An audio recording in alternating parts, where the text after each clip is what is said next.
Hi guys, welcome back to my channel. So if you are new here, I share meal prep videos pretty much every single week here on my channel. So give this video a thumbs up if you like meal prep videos. Today I did a little bit of everything. I did some food prep for breakfast, for lunch, for dinner, and some basic prep. I do tend to do more food prep than just full meal preps. I just feel like it just gets me ready for the week. I work outside the home, so I have to take my lunch with me to work.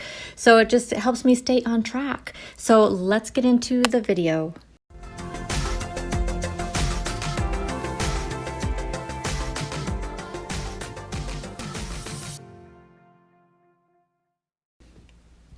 So while I was food prepping, I went ahead and started tonight's dinner in the crock pot, so that is going in there. In one of my air fryers, I have some bacon cooking for breakfast, and then I'm also grilling up some chicken for the kids' lunches this week.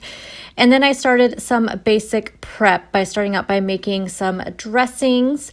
The first dressing is a creamy blue cheese dressing. Since I have been on keto, I have tried a couple of different blue cheese dressings, but this one by Peace, Love, and Low Carb is one of my favorites for sure.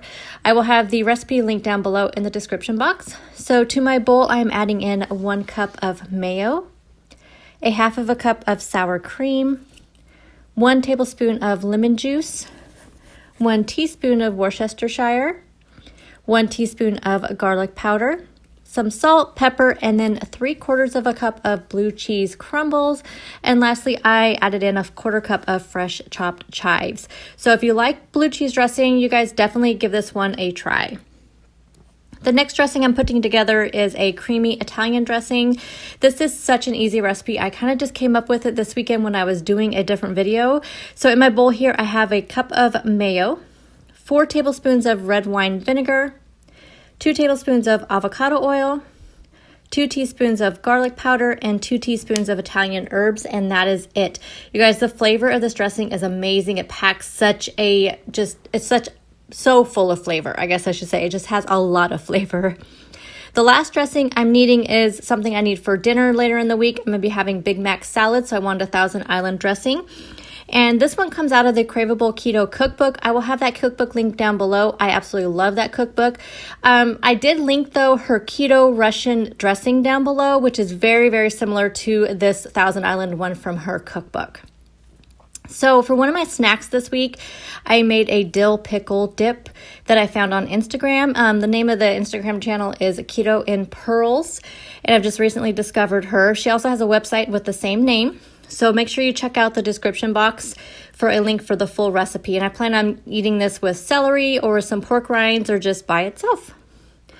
So for one of my lunches, I'm going to be having a lettuce wrapped loaded egg salad. So I'm chopping up some celery, some fresh chives, some fresh dill so I can add that to the salad.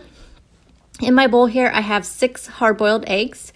To that, I'm adding in 1/3 cup of bacon crumbles, a 1/4 cup of mayo, 1 tablespoon of coarse ground Dijon mustard, the celery, dill, and chives that I chopped up, and a 1/2 cup of shredded cheese. This is a Colby Jack cheese.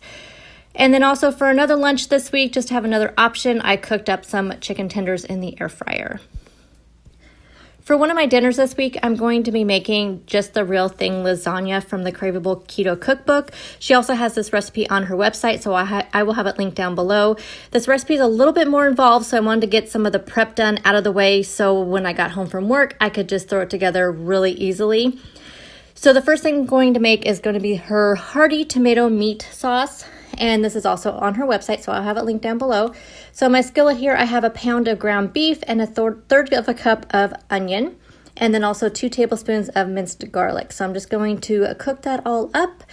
And after the meat has cooked all the way through, I'm adding in 28 ounces of diced tomatoes, a 6-ounce can of tomato paste, and spices that consist of oregano, basil, garlic, and onion powder, and also some red pepper flakes. So I'm going to bring this to a boil and then let it simmer for about 30 minutes before I put it into my containers. So another part of this lasagna recipe are the noodles.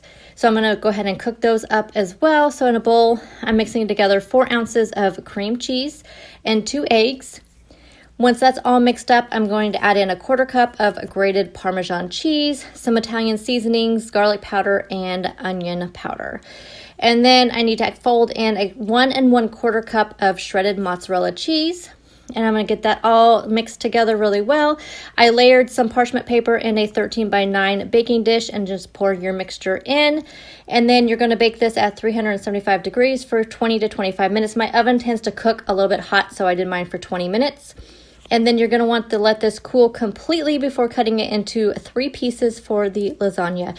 Again, I will have the full recipe linked down below in the description box. To go with one of my dinners this week, I am going to also make some garlic cheddar biscuits. So this recipe comes from a site called Carrie Cravings. So in my bowl, I have a 1 1/2 cups of almond flour, 1 tablespoon of baking powder, some salt, onion salt, garlic powder, and some dried chives. And so I'm going to set that aside and work on the wet ingredients. So in this bowl, I'm combining a 1/2 cup of sour cream, 2 eggs, and 4 tablespoons of butter that you want to let cool so it doesn't scramble the eggs. So I'm going to go ahead and whisk all that together and slowly add it to the dry ingredients. And actually, I now am adding the chives into the bowl. So you want to go ahead and fold in a 1/2 cup of shredded cheese, mix that together really well. And then you want to add it to a greased muffin tin, but I'm using the Pampered Chef brownie pan, which I love. So you want to go ahead and bake those at 425 degrees for about 10 minutes. So just a warning, you guys, these may be dangerous to have around because these biscuits are fantastic. I just can't even describe just how good they are. Again, the recipe will be linked down below. So that is everything that I prepped this week. Thank you guys so much for watching, and I'll see you in the next video. Bye, guys. Inside your eyes, you make me feel like I'm awake. I don't know why you make me shine like a star.